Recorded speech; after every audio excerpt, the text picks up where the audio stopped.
What's going on, everyone? Welcome back to the Snowcast Sports Talk Podcast, episode 20, guys. And for episode 20, we have our first reoccurring guest, Gio, the man, the myth, the legend behind the Kid Blue YouTube channel. What's going on, my friend? What's going on? Appreciate you having me back on, man.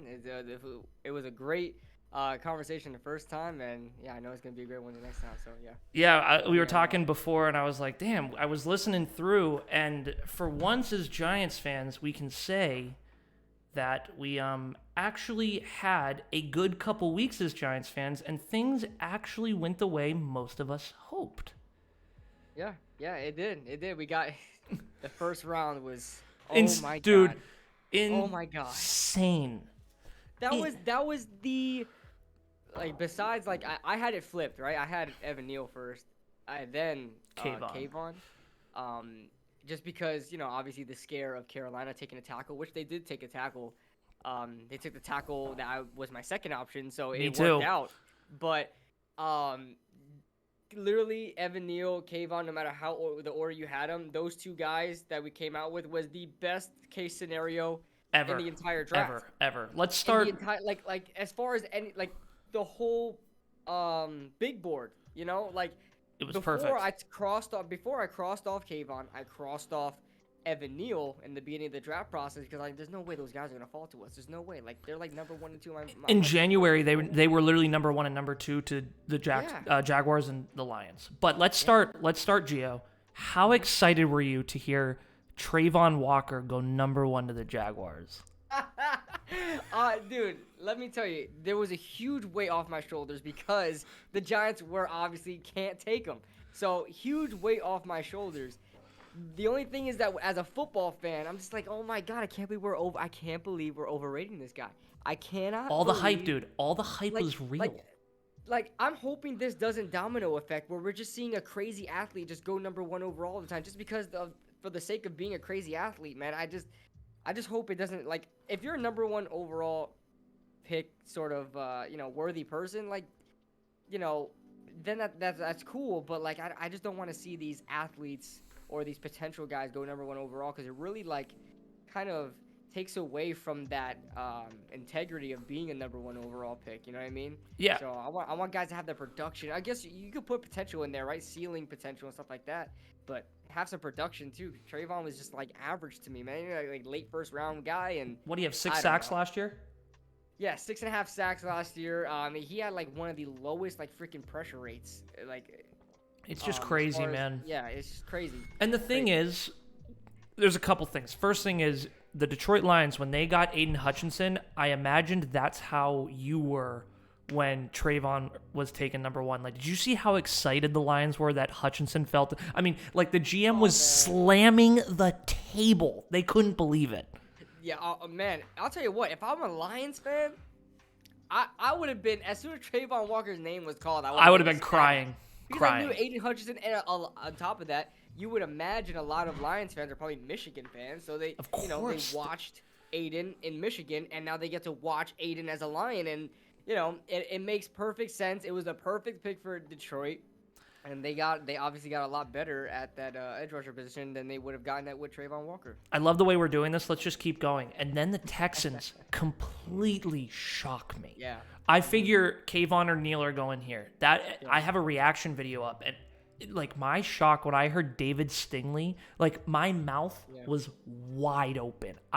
They thought he was better than Sauce. Yeah, here's my honest opinion. I think he is better than Sauce, but it was the lack of play in the last 2 years. I think he played a total of 10 games the past. Injury prone as heck. Yeah, and I, if I'm not mistaken, I think LSU, the first COVID year, LSU didn't even play a lot of games, if I'm not mistaken. Mm-hmm. I don't know if they played a full season, but yeah, he had injury. He has a lot of injury problems. To me, he's probably better than Sauce to me, but the injury concerns really, I probably would have taken Sauce because he doesn't have the injury concerns, and the drop off isn't too bad. You know what I mean? Yep. It's the drop off to me with Derek Stingley and Sauce is not that bad. They're both man corners. And so, man corners are probably the best type of corners you can get in the NFL, even if you don't run a man scheme. Yeah, because they can adapt to zone much easier than a zone cornerback can move over to that man coverage. Exactly. So, I mean, I probably would have taken Sauce because, obviously 10 games in the past 2 years is not a good sample size, and you don't know if he's going to remain healthy. But, I mean, yeah, you know what's crazy? I saw a lot of people, give their final mocks, and I'm sorry if my camera keeps... No, you're good. You're good. It looks totally fine. Yeah, because it keeps blurring up every once in a while. I don't know why. It's been doing that forever. But with Sauce, I saw a lot of people with their final mock drafts have Derek Stingley. I'm not with Sauce. With Derek Stingley, they had Derek Stingley going 3. Exactly where he went. I'm like, what do they know that we don't? And he actually went 3.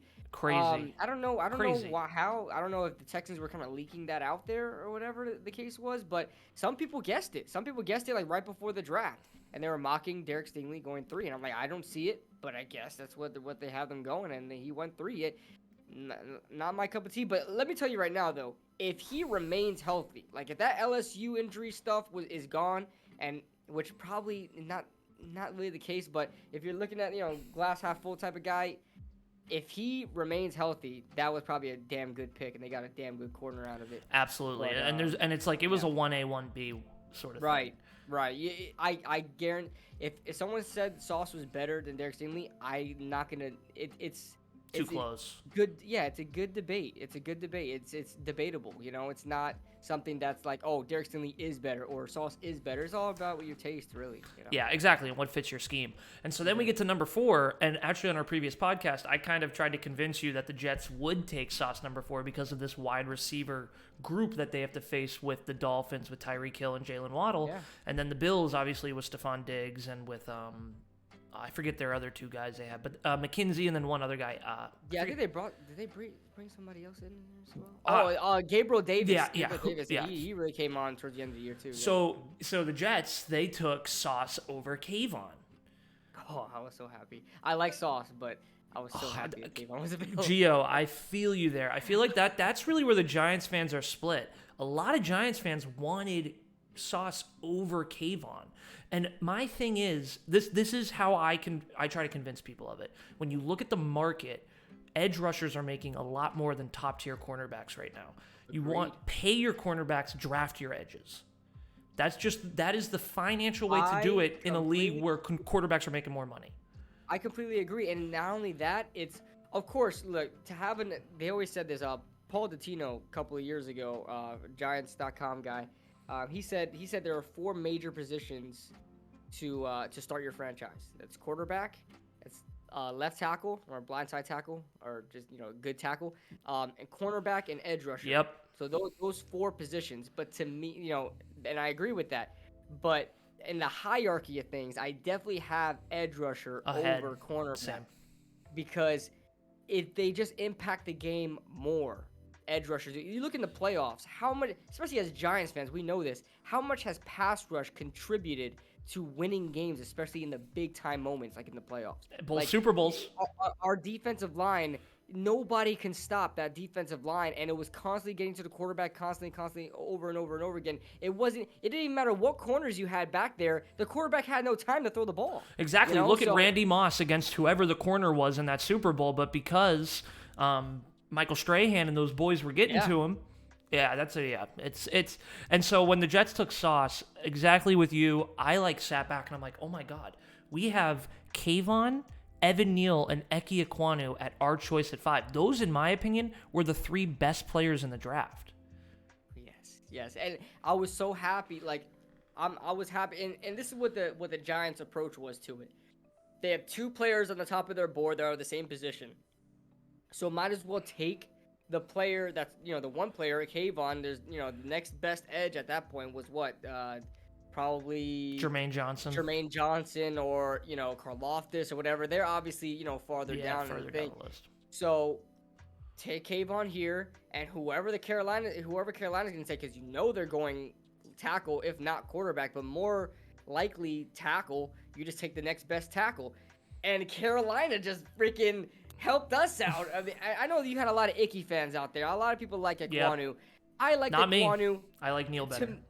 To me, a lot of people say it's 1A, 1B. To me, I think Neal was 1, and and Icky was 2. Like I don't think they were in the same tier in my opinion. I think there was Evan Neal, then Icky. But like I said, if Carolina went Evan, I was completely okay with Icky. Yeah, because here's the thing. Okay. Talking about Kayvon, you take Aiden Hutchinson's ability to impact the game week 1 and Trayvon Walker's like athleticism and ceiling, you get Kayvon Thibodeau. Yeah, in my opinion, Kayvon is the yeah. best edge rusher in this draft. And how he fell to 5, whoever started the character slander on him, thank you. I don't know how he fell to 5 because I swear it was the Giants. I swear it was the Giants. They had 2 picks. They had 2 picks in the top 10. I swear it was them. They're just like, let me get a chance at 5 or 7. Let me get a chance. We have 2 shots at this kid. And the other thing too, Gio, is it felt like finally. So again, I'm with my co-host Josh. We're like in a virtual call watching, and Josh is saying, take Kayvon and then just take the best tackle. Take Kayvon and then just take the best tackle. And finally, unlike previous years where we really couldn't understand what Gettleman was thinking, like he was in a totally different world. It felt like Joe Shea was like on the same page as most of the jobs. We were like, yes. Take Kayvon, then take the best tackle. Yeah.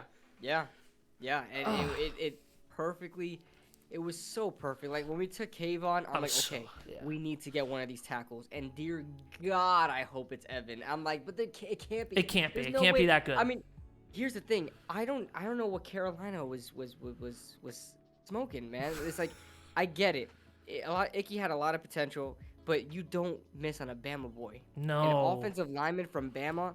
You look at all the offensive linemen, the hit rate for offensive linemen from Bama in the first round is literally like 9 out of 10. Like, I guess Alex Leatherwood wasn't like the best pick. He wasn't like, Alex Leatherwood was probably the worst tackle that came out from Alabama most recently. But you just go down the list, man. It's just, it doesn't even matter what name it is. Any tackle drafted in the first round from Alabama is an instant hit. And so I look at Evan Neal, I'm like, it can't be worse than Alex Leatherwood. There's just no way. Because I didn't even like Alex Leatherwood coming out of that draft. What was like 2 or 3 years ago. I didn't like Alex Leatherwood to begin with. I knew he wasn't going to be the best Bama boy out there. But Evan Neal, oh my God, he may not be the best. I don't know who could be better than Evan Neal. Who is better than Evan Neal? I liked Jonah Williams that year. You know your Bama boys, Gio. Jeez. Yeah. I'm actually impressed. There were a couple of maybe 1 or 2 tackles from Alabama most recently that I liked better than Evan Neal. Maybe 1 or 2 tackles, but Evan Neal's up there though. Evan Neal is definitely up there. He was definitely one of my favorite players in this draft, and even coming from a non-sexy position like offensive tackle. We need it, man. We need it so badly. And the thing I liked about Evan, the first thing was his injury history. I mean, he's played how many games? I think he only missed 1 game due to COVID in his collegiate career, which is huge for a Giants team. And then second, his versatility. He's played a ton of different positions, so we can take and put him, and I really just want to keep him a right tackle, but that versatility option and that understanding of how the offensive line works, like he's a very quiet guy, but I have a feeling, and from what I've done in my research, Evan Neal's a very smart guy. And so high football IQ, instant day starter for right tackle, which by the way helps Saquon. And so, and Daniel time. Of course, but I just couldn't believe after pick 7 the draft was over for me. I'm like, nah, it's cool. Whatever we do is cool. Oh yeah. And so, and then we don't have to go through the whole draft, but starting with the second round just very quickly, I was really happy with the trade backs.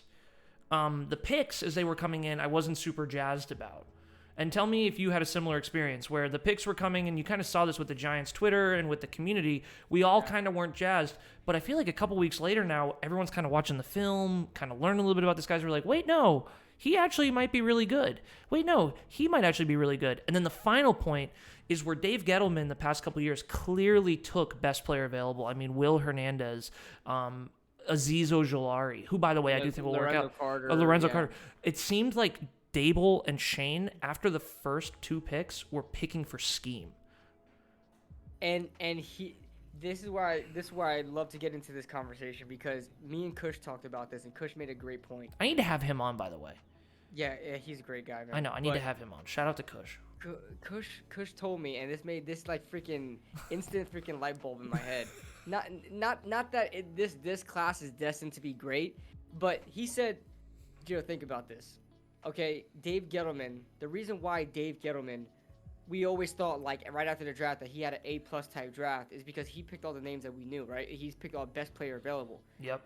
But look at the kind of the result of those drafts. Gone. Most of them are gone. Hernandez is gone. BJ Hill is gone. Lorenzo's gone. I knew that 2018 draft. I thought that draft was legendary. Will, I thought it was legendary because I knew all of these guys. I liked all of them. I knew who, obviously Saquon. I wanted Saquon at number 2 overall, so I can't even deny that. I wanted Will Hernandez in the second round. I predicted Saquon and Will just perfectly. Like I wanted those two, and we got those two. And then Lorenzo Carter was projected in the late first round to second round. We got him in the third. I knew who BJ Hill was. And then we go on and picks after that. I can't remember off the top of my head who the picks were after that. McIntosh was one of them. McIntosh in that draft as well. I didn't know too much about McIntosh, Me neither, but I know from watching after that he like bullied freaking Quentin Nelson. Yeah. And I was like, oh damn, he bullied Quentin Nelson. I thought that 2018 draft class was a legendary class. Why? Because they went best player available and they chose players that I was very familiar with. In this draft, however, this kind of gives me some hope because the Giants and Joe Shane, Brian Daboll did not go after players that were on all the media experts' big boards on those rounds. You look at Wan'Dale Robinson, he was projected in the third round, right? And I'm not, I'll be honest with you, as of right now, I'm not thrilled about the rest of the draft besides the first round. I'm not thrilled by it, but I'm leaving hope for it because even if I don't feel like those players were valued at those positions correctly, like I still don't think Wan'Dale was a second round pick. I still don't think Cordell was a third round pick. But I trust those coaches to the point I don't care where you pick these players at, as long as you coach them up and make them play at a high level. Who the hell cares where you pick them at? I don't care. No, I couldn't agree more. As long as you turn those players into something, to be great at their position, I don't care where you get them at. Of course, it's always good to have a player that's already, valued at those positions so you can kind of get a head start at where you want to go. But this is where they had them at. This is how they got their big board. I'm happy that they didn't go with the status quo. I'm happy that their big board wasn't just like everybody else's because you may get more hits out of that. You may find something in a player that nobody else sees. And, as we talk more about the draft, we'll talk about that later on. But a lot of these guys, I'm still not very thrilled about. Some of them I really like. Bellinger. I was gonna ask. That was my next question. So, who was your favorite pick after the first round, and who was your least favorite pick? Oh man. Okay, my least favorite pick. Everybody's gonna hate me for this because everybody's starting to love this guy. My least favorite pick is Cordell Flott. I don't like Cordell Flott. I'm not a big Cordell Flott fan. What is a Flott? I don't know what a Flott is. But I don't hate the player. It's just that in the third round, you're expected to get like a fringe starter. You know what I mean? Even if you were to develop that player, he should be a fringe starter. But he doesn't fit our scheme. He's a zone core. Don't get me wrong. This guy in like a Carolina. I don't know if Carolina's still running zone, but I remember back when Josh Norman was in Carolina. That zone defense was legit. If he was in a zone defense, that Cordell Flott would thrive it. Cordell Flott's one of the smartest corners you can watch on film. He knows how to pass off receivers, knows how to pick them up. He picks them off and passes them off in zone very nicely. He had a very good chemistry with Derek Stingley out there in zone coverage. Very smart, very instinctual player. Fits his zone defense to a T. Does not fit our defense, however. And also, we have a lot of slot corners. Defense. They have a lot of slot corners. He's projected in the slot. Honestly, Will, if I'm being honest, I think he's better as an outside guy. I know he played a lot of slot, and he may prefer even slot. But he's almost 6'1". Diggy 546. He's an LSU fan, so he keeps saying he's 6'1". Cordell Flott 6 foot, but he just trying to prop him up. Depends on the website LSU you're looking on. Yeah. He's 6 foot, 175. He can play on the outside. He's gonna gain some weight. There's no way the coaches are gonna let him play at 175. He's probably gonna be 185. 185 is a good weight. That's like Ahmad Gardner size right there. But I think he could play fine at the outside corner position. Not this year though. Not this year. I don't think he's ready to do that, and he has to learn a man scheme. Taking a zone corner to a man scheme is not as easy as taking a man corner to a zone scheme. Yeah, like we talked about earlier, and it feels like a little bit that pick was made thinking James Bradberry would still be a Giant. I think so too, because at that point, I'm just being honest, You have Andrew Booth on the board in the second round. I mean, a lot of people love Wandale. I'm starting to really like Wandale as well. But you have Andrew Booth there. You trade down twice, and you had Andrew Booth there, and he gets picked right before you. My theory is that they went down to 43 thinking that Andrew Booth could have still been available. In my honest opinion. Because Andrew Booth was definitely best player available at 36 where they first did. Then they went down to 38. And I'm like, okay, it's got to be Andrew Booth. Then they trade down again. Pick up that 4th round pick. Or was it the 5th round pick they picked up in that second one? Yeah, I think it was the 5th. And then the 4th was before that. Okay. And then... It could be the other way, though. Yeah, whatever it is. But I probably still would have went Andrew Booth there. I know we picked up an extra pick there. But Andrew Booth was such a sure guy. Like... James Bradberry being gone now would not affect me as much if we drafted Andrew Booth, honestly. Yeah. You know? And we'll hold it. We'll hold the Bradberry talk because I have a whole segment for him. But okay. But you're absolutely right. Those trade backs could come back to bite us a little bit because there were a lot of good players there. But I totally understand the concern with Cordell Flott. I agree with that 100%. I am hoping the best for him. I think, again, he could be successful after a year kind of learning the system because it's a very different changeup from LSU's system. But losing James Bradberry now, it's just not a fit, and that's a concerning pick. I don't think there's such thing as a good or a bad pick. There's exciting picks and concerning picks, and I think that one, you have a right to be concerned. But who was your favorite pick besides first round? My favorite pick besides first round would have to be Micah McFadden in the 5th round, Indiana linebacker. A lot of people don't like him. I don't know why. I think he's a tackling machine, tackle for loss machine. I love the way he plays. He's one of the he had the highest grade for an off-ball linebacker as a pass rusher in college football last year as far as PFF goes. Now, I mean, PFF, say what you want about PFF. I'm not a big PFF guy either, but it shows up on film. This guy knows how to blitz from the inside as an off-ball linebacker, and it's not like he's one of those off-ball linebackers that's just a straight thumper in the running game. He actually has decent pass coverage too. Like he mirrors the freaking quarterback. He watches his eyes. He trails on routes. I mean, he does a great job in doing that. Tackling, one of the biggest things the Giants struggled at for years, because obviously we haven't had great linebackers in tackling years, was getting running backs that are running outside the tackles, bouncing outside. And Micah McFadden, to me, does a great job at that. And I don't think he's going to start right away, but I think as we get him more involved in the defense, we're going to start to see those running backs being bouncing to the outside, and him being able to sort of help stop that. I don't think he's going to be an immediate fix to this defense, but I think he provides something that this defense has been missing for such a long time, and that's stopping running backs running outside, because we just can't do it. We can stop power backs. Like, honestly, we can stop, like, even the better power backs in the NFL. I don't even worry about them. I worry more about the Darren Sproles of the world, the Boston Scotts of the world. Oh, my God. The proof's in the pudding. The smaller, shiftier running backs the Giants have always had a problem with, because once they bounce outside, nobody catches these guys. So crazy. It's crazy. I think I love Micah McFadden's game, and maybe it's me more infatuated with the fact that he provides something that I haven't seen on his defense in a while. Maybe that's why I'm more infatuated with him as a player. He may not be the best player out there. I think he was a good value in the 5th round. I think he was great value. I think I could have took him in the 4th round and been happy with it. And the thing is, too, Gio, is he's a scheme fit, and he can learn behind Blake.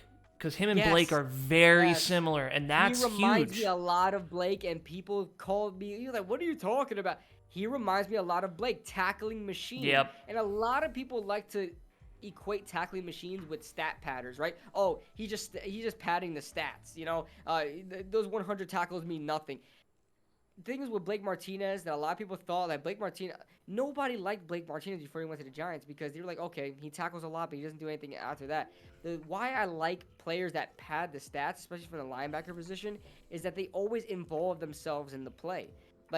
they're not a guy to just sit around and wait for someone else to make a tackle. Yep. Oh, even if it's for a an assisted tackle, they're going to be there to make the tackle. Micah McFadden and Blake Martinez share a trait in which there could be a ball carrier on one side of the field. They could be on the other side of the field. They're going to run over. And he'll be the only guy running after that ball carrier, and he makes the tackle. Like, that's what I want to see in my football players. And Michael McFadden has such high energy, high motor. He plays like that from the start to the end of the game. Great passer. Like, he's all around great package as a linebacker. Pass coverage, pass rushing ability, run stuffing ability, can tackle on the outside. I mean, he does it all. Is he like a phenomenal player? Probably not, because he was drafted in the 5th round ultimately. But I think he could really provide something to this defense if he was given a chance to not. I wouldn't even have to say start. Just give him some reps. The same way Tate Crowder got his way worked in here. Try to give Micah McFadden a chance to do that as well. Yeah, absolutely. And I feel like a lot of this draft is really depth. And I think that was another thing Shane was really thinking about, was next year with all this cap space we're going to have, we're going to be able to upgrade some positions, but having that depth, like we talked about last time you were on, how critical that was to the Giants' failure last year. For me, my favorite draft pick outside of the first round now has become Wan'Dale Robinson. And for one reason, when Sterling Shepard's hurt inevitably, I'm just saying it, when Kadarius Toney is injected out of a game, and when Kenny Galladay's hurt, we are really going to fall in love with Wan'Dale Robinson. I am telling you, this guy is going to be a difference maker when we have injuries just happen to the Giants. My table is made of wood. I'm going to take my camera down. It's made of wood. I'm knocking on it, okay? I'm hoping this doesn't happen, but I'm just saying Wan'Dale Robinson, I thought, was actually a good pick in the second round, and when you watch his film, he's not exactly the same as Kadarius Toney or Sterling Shepard, where Kadarius Toney is quicker. Like, he can juke people a little bit more. Wan'Dale is a burner, dude. Wan'Dale running up the field, I think he's going to stretch the field a lot, and I think he actually has more in common with Tyreek Hill than Kadarius Toney does. And I think that was a big Mike Kafka pick of like, oh, hey, I want this guy because he reminds me more of what Tyreek Hill was for Mahomes. So I completely agree with that. I think that was more of a Kafka type pick, because if you look at what they run in Kansas City, they don't just have one speedy receiver. They have tons of speedy yeah, receivers. Exactly. So a lot of teams will be very satisfied with having one burner on the team. But Kafka, coming from Kansas City, was, they have burners everywhere up and down that roster as far as receivers go. So they just don't want Kadarius Toney and maybe even Darius Slayton if he remains on the team. They want to fill this roster up with faster guys. And this is why I'm starting to lean towards that pick a little bit. Although, like I said, in my honest opinion, I don't think he's a second-round pick. I think he's a third-round pick. Fair enough. But like I said before, I don't care where you draft these players. If you draft them for your scheme and they wind up playing great in your scheme, great. I have no problem where you draft these players at, as long as they play up to a high level. I don't care what the prospect of what you draft these players, besides Trayvon Walker, but because of the value of the pick. But second round, third round, you can afford to get more riskier there, obviously, than the first round. First round, I want you to get somebody that's for sure gonna be a blue chip guy. But second round, third round guy, fourth round guy, just get somebody that you think you're going to change up in this game. You're going to make better in this scheme. So, Wan'Dale Robinson is definitely a guy. I watched a lot of film on him because he intrigues me the most. Obviously, playing that wide receiver position is one of the most fun to watch when you're watching film or like evaluating a play. They're more flashy. Obviously, the route running and, catching the ball, whether in traffic or burning somebody, like you said. I like Wan'Dale a lot, man. Here's the thing. I don't think his talent level is third round, because his talent level is through the roof. My only problem, his limitations a bit, because, and this is nothing against shorter guys. I'm a shorter guy. I like that sign behind you. I was waiting to make a comment about it. Yeah. I may be small, but I'm a huge Giants fan, So, I have nothing against smaller football players. Trust me, I'm the last person to ever, kind of talk down on somebody because they're a small football player. But Wan'Dale just has, to me, too many limitations that I would like, because when I think of top wide receivers, I want a guy that I could put in anywhere on the field and he'll be able to thrive. Wandale just seems a little bit to me like a guy that I don't want to line up on the line of scrimmage because he doesn't handle man press very well. I don't want to put him on the outside because it doesn't look like he comes in and out of his breaks very well when he's hit with man coverage. His releases are very great. I probably want to use him more in pre-snap motions where he can get his speed, get his acceleration up, and things like that. There are a lot of things that you have to scheme up for Wandale Robinson. More of a gadget guy. Yeah, you kind of have to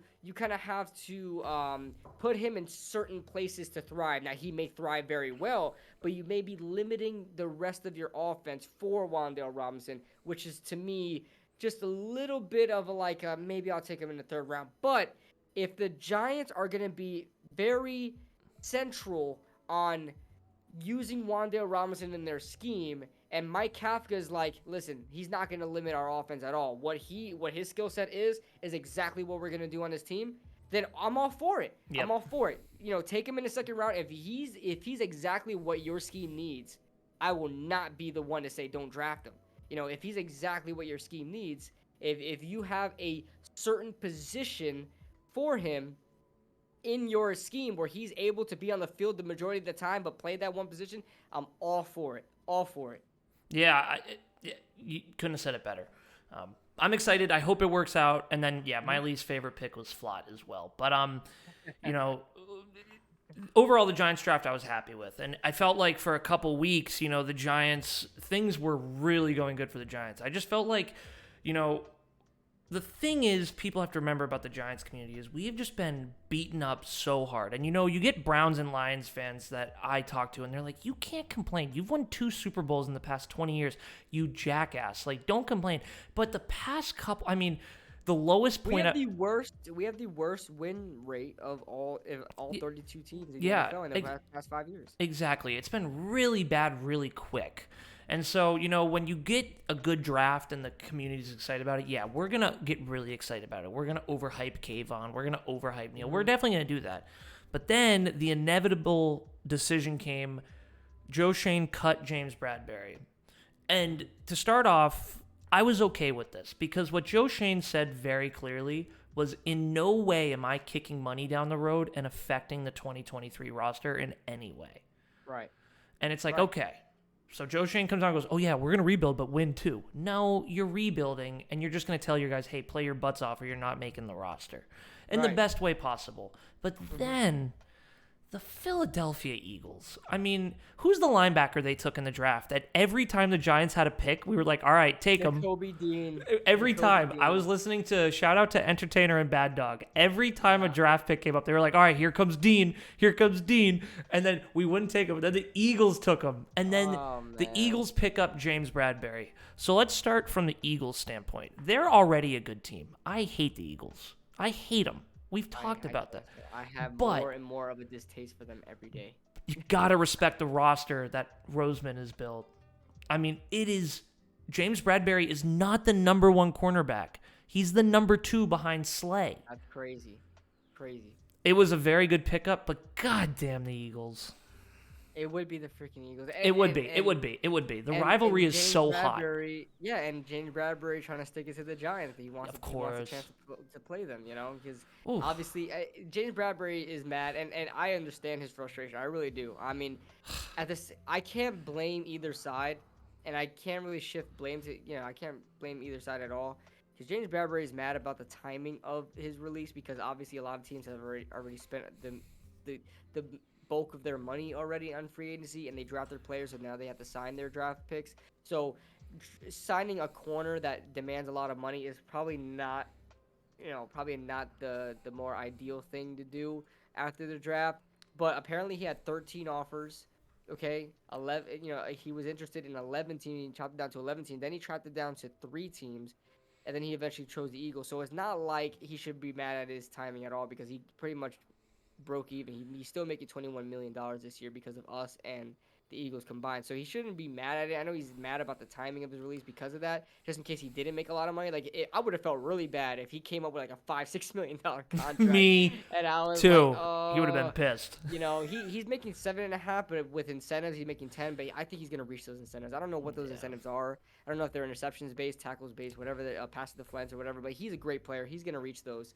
Um, so Here's but at the same time, the Giants, it's not the Giants' responsibility to say, hey, because they have no commit. They don't know James Bradbury. They have no commitment to him. They didn't draft him. They didn't sign him. nope. So, they don't need to say, hey, we'll release you right now before the draft so you can try to get your money, and things like that. Like they released them because of it was best for they released him at that point because it was best for the Giants. Yep. Now they were trying their best to trade him, but they couldn't get a trade because it wasn't even them not taking the offer. It was the other teams not able to. Yeah, because they know we can't afford him. They didn't want to pay him the money. Yeah. Yeah, and they didn't want to pay him $21 million. I heard there was big talks with the Colts, Texans, and Chiefs. None of them could have took. They didn't want to take his contract. They wanted the Giants to pay a lump sum of it. We're already paying $11 million, for him to be traded. They didn't want to pay any more for that because, after that, what's the point of trading him? If we're paying the lump sum of his contract, what's the point of even trading him in the first place? Just keep him on the roster. You know what I mean? So the Giants could not get a trade. They couldn't work out a trade because none of the teams wanted to pay for it. So they stuck it to the very end. They said, you know what, we weren't able to get a trade. Now is when we'll release you, and that's what he wasn't too happy about. But yeah, of course. they have to do things in the best interest of the Giants. It's a business, not the best interest of James Bradbury. It sucks. But it's a business, and they even made it very, very clear they have nothing against James Bradbury. They love James Bradbury. Joe Shade and Brian Dable both said they would have loved to keep him here, but they know inevitably they can't because of the previous regime. Yeah, and from the Giants too, first thing that comes to my mind is just he's not a scheme fit for Wink Martindale. He's just not. He's not a great man corner. He is what I always said James Bradbury's best attribute was his mind. That guy is one of the smartest cornerbacks in the NFL. He reads quarterbacks really well. He reads wide receivers really well, and that was his biggest strength. Secondly, this isn't a win-now team, so don't give him a contract where we're going to pay him a shit ton of money next year. That's not what we want to do. On a cornerback, by the way, who struggled at the beginning of the year in a blitz-heavy Pat Graham defense. And it's kind of ironic to me that he wants to go to the Eagles. Let's just say, this is all hypothetical. Of course, me and Gio, we're not sure what James Bradbury's motives were, but it's pretty clear he's not happy with the Giants. Dude, you're going to get burned by Kadarius and by Wan'Dale. I mean, dude, that is like his worst nightmare because again, I just implored people, watch Terry McLaurin week 2 against James Bradbury. It was the most frustrating game.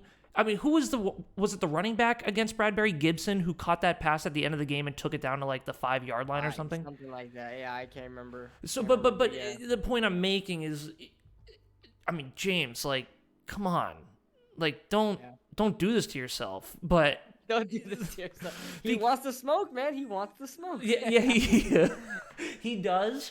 And so, from a professional standpoint, like, I hope all the best for him. And like, I do, man. I like him, man. He was one of my favorite players on this team, man. One of my favorite things is he didn't say a word. Like, when you got mic'd up games, he just didn't talk. He just bawled, and he really did. 2020, absolutely deserved the Pro Bowl. He was in the top 100, deserved it. And then 2021, they started rough, but James Bradbury at the end of the year was actually playing sneakily really well. I said this. I don't know if you caught the show, the podcast, Young Guns podcast this past week, but I talked a little bit about James Bradbury. If you look at his statistics, he didn't have a better season than 2020, but he had a very similar season to 2020. He had one less pass defense, he had 17 passes defense in 2021. Which is elite level. That's elite level. That's crazy. That's a lot. He had 4 interceptions, which was one more than 2020. He had 4 interceptions, and the only problem was that he gave up more yards last year than the previous year because he was targeted a lot more. Yep. He was targeted 24 more times. He had, I think, I'm going off the top of my head from my photographic memory. So here we go. I could be wrong about this, but I know he allowed a very similar completion percentage. I think it was like around 61% in both those years. He had 114 attempts thrown at him this past year.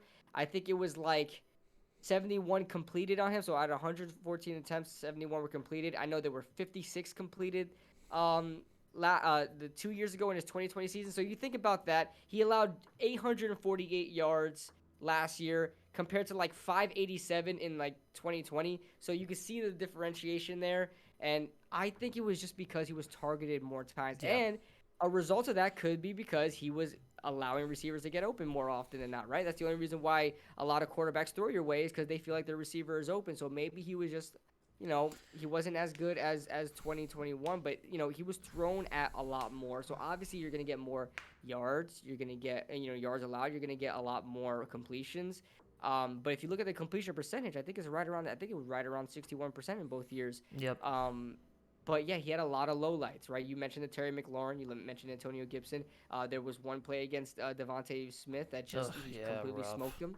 And there were a lot of plays like that. And, although James Bradbury had a lot of highlight-worthy plays in 2021 like he did in 2020, they just were not able to overshadow his being exposed. Like, the negative always outweigh the positives, and it's pretty much every aspect of life. The negatives always outweigh the positive. People are more so thinking about what you did wrong more than what you did Especially as well. Giants fans.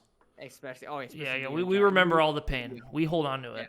Oh, yeah. And it transitions nicely in to this topic of, when you look at the Giants team a year ago, the clear concern was the offense. I mean, the offensive line, the quarterback, the wide receiver group even. There was a lot of even the running back team.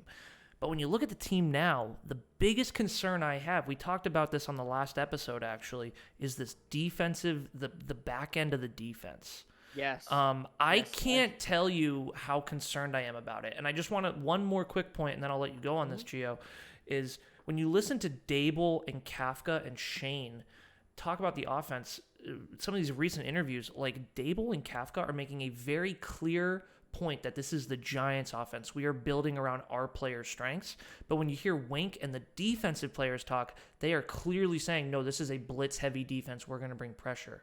And that's all fine and good. But when Adoree Jackson's your number one and Cordell Flott, it might be our number two cornerback, and we're going up against Devontae Smith, A.J. Brown, C.D. Lamb, Terry McLaurin just in our division, unless Kayvon is getting to that quarterback the way Michael Strahan got to Tom Brady in that Super Bowl, we're going to have some problems. And I'm actually getting more concerned about this as we're going into the season. Here's the thing. Wink needs to make sure his blitz packages are effective, because you could have like the Giants have been through this a lot, right? Whether it was with James Betcher when he was defensive coordinator, that was so frustrating. I used to say this joke. I'm like, the soft zone. Because everyone would just be back 15 yards, and they would just throw it short, and they'd always get first. I mean, it was horrible. Exactly. And, we couldn't, James Betcher blitzed a ton, and it never worked. I mean, it was so shocking the amount of times James Betcher would blitz, and it would be non-effective, and the quarterback would just throw in the very spot that the blitz is coming from. Yeah. It's when you send like a nickel blitz, right? You send like last year, you got a lot of Darnay Holmes blitzing, and we weren't able to get home. So Darnay Holmes was blitzing, or Jabril Peppers blitzing from the slot. All the quarterback needs to do is throw in the same direction that player is blitzing from. If it's not effective, if the blitz is not effective, you basically just opened up a lane for your quarterback to throw, because that defender that was once there is now blitzing and is opening up a free spot. Constantly we were getting hit. Whenever we were blitzing from the slot, whether it was a safety blitz or a linebacker blitz, corner blitz, whatever it was, whenever it was coming from the slot, that quarterback always threw in a direction to the blitz, because the blitz wasn't working, and so it still gave the quarterback just as much time as if they weren't blitzing, except you just opened up another lane. Winks in this year's defense, Wink needs to make sure. I know if it's a blitz-heavy defense, because I know it is, because that's what he ran in Baltimore. They blitzed very heavily, even when they had a ton of injuries. Remember that too. Exactly, especially with their off-ball linebackers. I would hope Micah McFadden is a part of that, Blake Martinez. But you need to make sure your corners are playing up to par. You need to make sure your even if your corners aren't very good. Remember we talked about before with previous Giants defenses, that defensive line was so elite, it didn't matter who you put back there. It needs to be like that this year. I'm not saying your defense needs to be freaking top notch, but you need to make sure Kayvon, Azeez, Leonard, I mean, we have the guys to do it. It's all a matter of actually executing at that point. but you need to make sure those guys actually get to the quarterback, because if you don't, and if you send blitzes, if you send Blake Martinez on a blitz, if you send, Darnay Holmes on another nickel blitz, and that thing is, we're getting the same thing where we had last year and previous years where quarterbacks are just not feeling the blitz at all and just having all day to throw into open lanes. We're going to have a problem, man. We're going to have a huge problem. And here's the thing. This was the problem with Betcher. When it's not working, and there's going to be games where it's not working, please adjust. I remember Betcher wouldn't change the whole game, and it just kept snowballing. And even Joe Judge. Pat Graham did do a good job adjusting, but that coaching, Joe Judge's coaching scheme never worked and didn't adjust. So conservative, so safe, so play not to lose mentality. And even when you're losing and the season's done, we need adjustments. Wink, if you want to start off blitzing and doing blitz heavy, that's fine. But when Flott's getting toasted by A.J. Brown against the Eagles, please let Xavier McKinney go up there and help cover or something. Please adjust to your defense. Play to your defensive strength. Our defensive strength is the exact opposite of what Wink wants, to be honest. Because I think our front four can get to the quarterback, just the four of them. Mm-hmm. Oh yeah, and that's another. I'm glad that you mentioned that, because Wink has a strong emphasis. If you look at his Baltimore defenses over the past years, he values that corner position. He loves the corner position. He uses them in a lot of press man corners are the best corners in the world. Like if you press the press man corner out of all the different prototypes out there, right? You got the zone corners, you got off man corners, you got cover 3 corners, the press man corner is the best one you can have, because they literally stick to the receiver. They are there to play the receiver. They're not. And it's the hardest to adjust to. Exactly. And he runs that scheme. He has a strong emphasis on those corners. And I don't know if that's the strength. It's not the strength of this team. Look at the Cordell Flott we just talked about. It's the biggest weakness of the entire team. Forget about the defense. It's the biggest weakness of the entire team. So like next year, I'm thinking about the secondary next year. Cornerback, free agency, and in the draft, I'm thinking corners. Or even if we need to help, draft the safety, give Xavier McKinney some help. You know what I mean? So, Totally. You're absolutely right. It's just not the strength of this team. It's the back end of the And I'm not trying to throw bad energy out there, but I think right now as Giants fans, we're just excited that, we had a good draft and, training camp seems to be going well. But, I think one of the things we need to keep, what keeps my expectations at, 8-9, 9-8 is probably our ceiling for a season, is because there's going to be games where we're getting toasted in the secondary. And the thing is, we actually have a pretty good schedule when it comes to playing quarterbacks, but you always have to play some tough quarterbacks every year. Give Dak Prescott all the hate you want. He's been in the league a long enough time now that he can read those defenses and knows what he's doing. So I think he's a little underrated. Yeah, and so that to me, it's just, when I look at this team now, it's crazy how it's flipped. Because last year, the secondary, we had Bradbury, we had Adoree Jackson, we had Jabril Peppers, Logan Ryan, and Xavier McKinney. The only two people we have left from that are Adoree Jackson and Xavier McKinney, who were not the best cornerback and not the best safety last year at this time. Right. So it's just something to, I guess, some food for thought. Yeah, it's definitely going to be we're just going to have to wait and see what happens with that secondary, man, because it's not looking too pretty right now. Of course, we could sign someone, but we could. I don't want to. I don't know where we're going to pull the money from. Me neither. I don't even know how much money we have left. But I hear, there are some corners still out there that could probably go for cheap contracts that you can, use as a stopgap guy at the number 2 corner spot or whatever. Because right now they're talking about Aaron Robinson at number 2 corner. I'm just not into it, man. I mean, he had some good film. He had some good film, but it's just it's a liability in a Wink Martindale defense. Yeah, that's the problem. You're asking a rotational player to play full-time snaps. It's just not going to at man coverage. Yes, and man coverage at that, man. Yeah, it layers, dude. It layers. Yeah, I'm not much of a fan of starting out the season with Aaron Robinson at number 2 corner. Well, Gio, you're going to be, as we know now, you'll be a rotational guest on this podcast, and we will check in on this because obviously now we've crossed our line. The final thing I want to talk about is a little bit of a rant. Mm-hmm. Whenever I get ready to do a podcast, I always just look up like the most recent news on the Giants. And so Daniel Jones did his interview yesterday, and of course I asked him about his 5th-year option. And Jones, of course, never will have a problem with this guy's personality or the way he handles things. But he handled it well. My rant is just a small one on the mainstream sports media just not understanding anything about how anything works.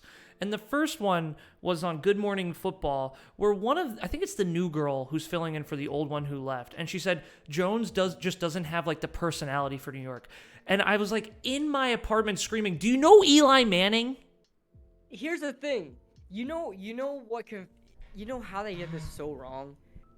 They think the person that's supposedly supposed to fit the New York media is supposed to be a Kayvon Thibodeau. I guess it's supposed to be like an example of what that city is, right? Like Kayvon Thibodeau, whatever the case may be.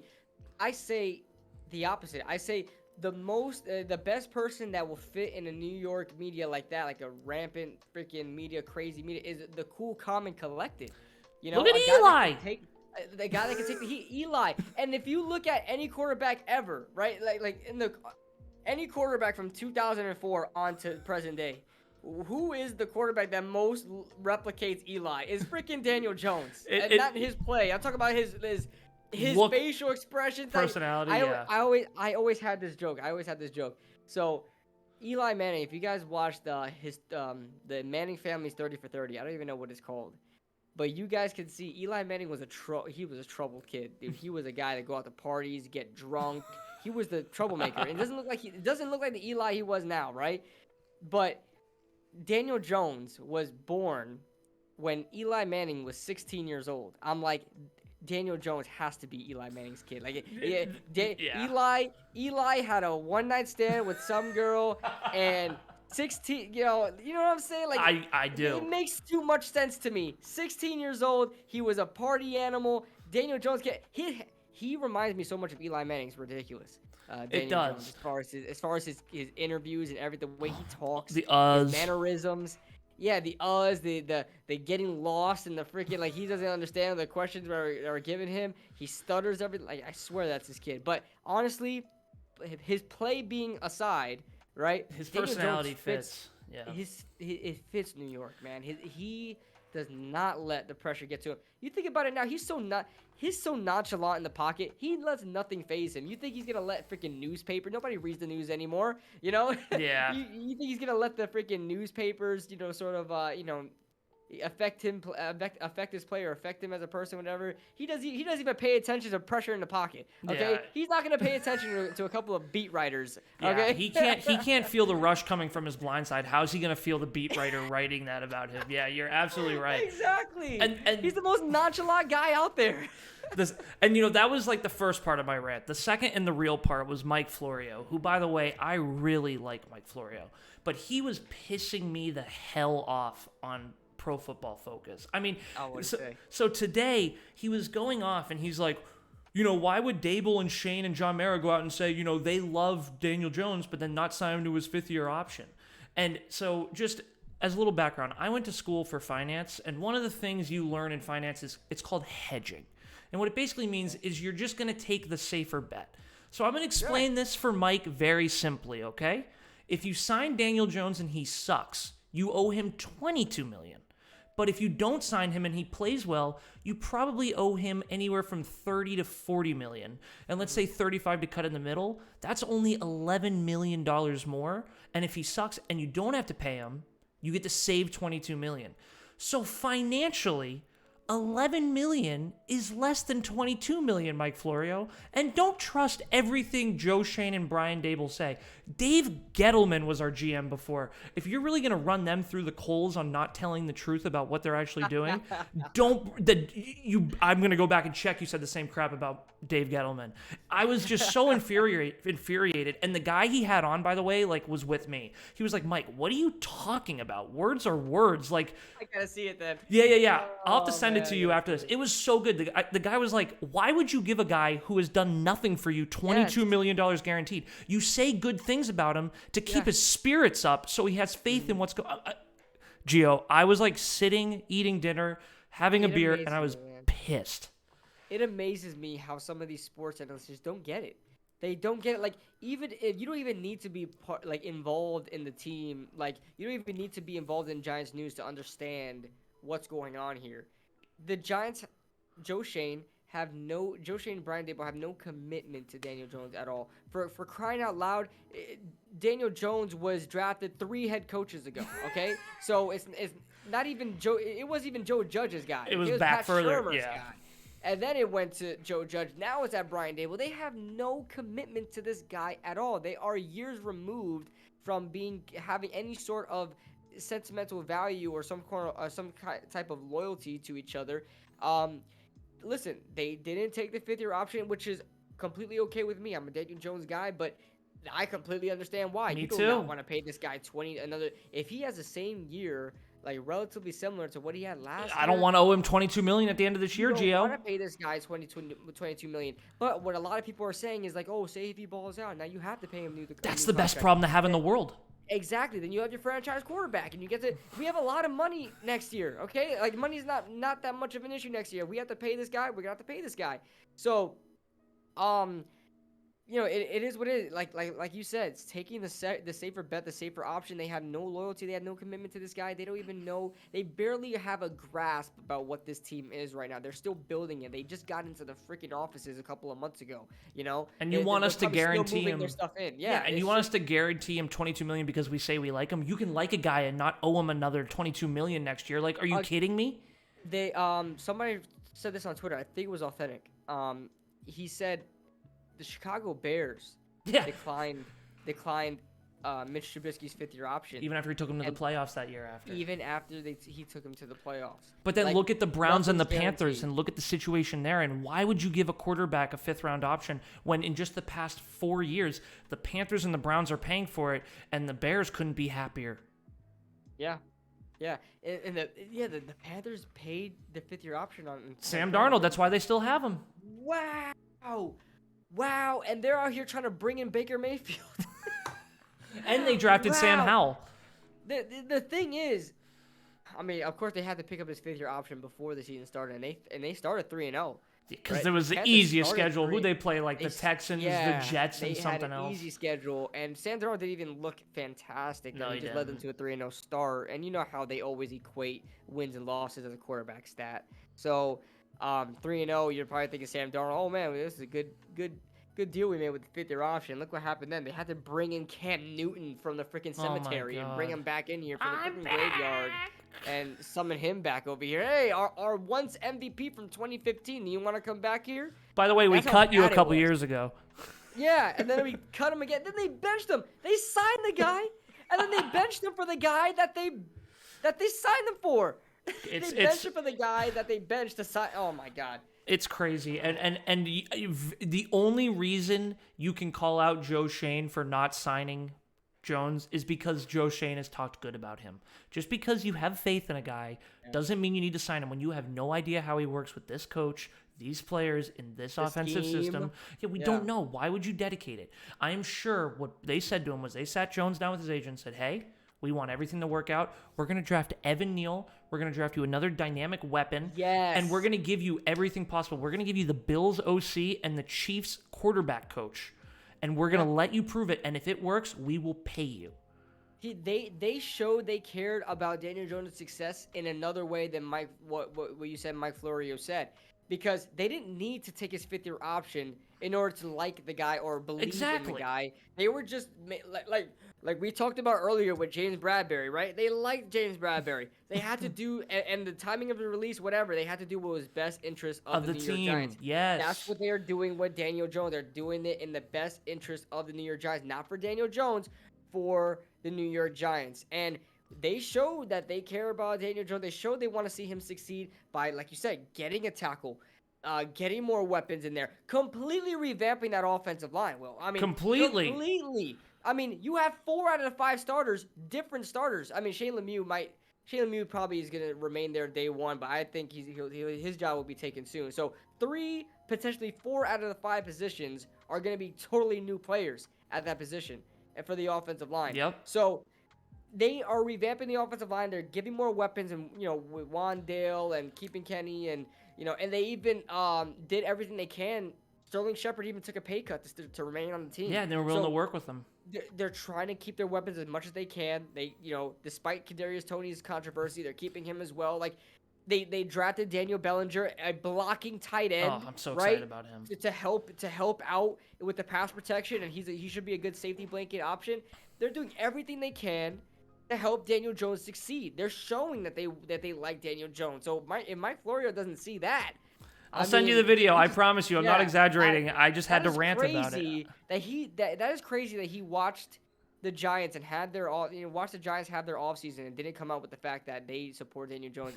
The deal breaker to him was they didn't take the 5th-year option on him, and that they said good things. Yeah, it was silly. But either way, rant's over. I'm glad you got just as heated. Someone else, because I was like sitting here home alone.